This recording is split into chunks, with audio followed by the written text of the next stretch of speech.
Welcome to NS news. నేను సుమా. ముందుగా బులెటిన్లో హెడ్లైన్స్. జగిత్యాల జిల్లా మెట్పల్లి మున్సిపల్ కార్యాలయం ఆధ్వర్యంలో స్వచ్ఛతనం పచ్చదనం కార్యక్రమంలో భాగంగా వార్డులలో వర్షపు నీరు ఆగిన ఖాళీ ప్లాట్లలో గముషియా చేపలను వేయడం జరిగింది.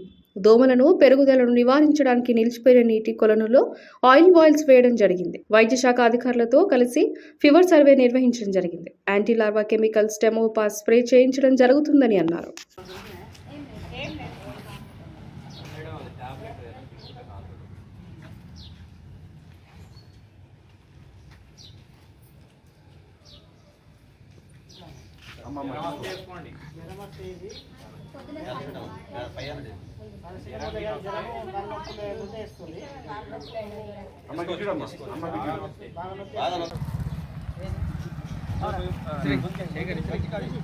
దూరం వేసాయి.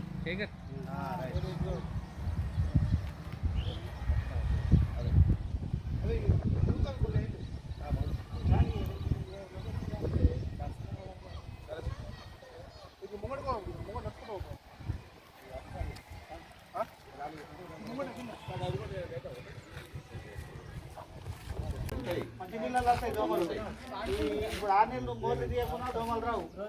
ఈ దోమలు వేరు, ఆ దోమలు వేరు. పొద్దున్న దాకా వచ్చేది మీకు దోమలతోనే వస్తుంది రోగం. పరిస్థితిగా పొద్దున్న దాకానే ఉడతాయి. డెంగ్యూ వ్యాధి బీమారు వచ్చే దోమలన్నీ మధ్యాహ్నం కుట్టే దోమలే.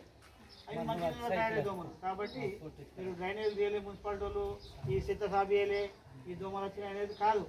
ఇంట్లో నీళ్ళు పొలకోసుకొని మంచిగా జాగ్రత్త.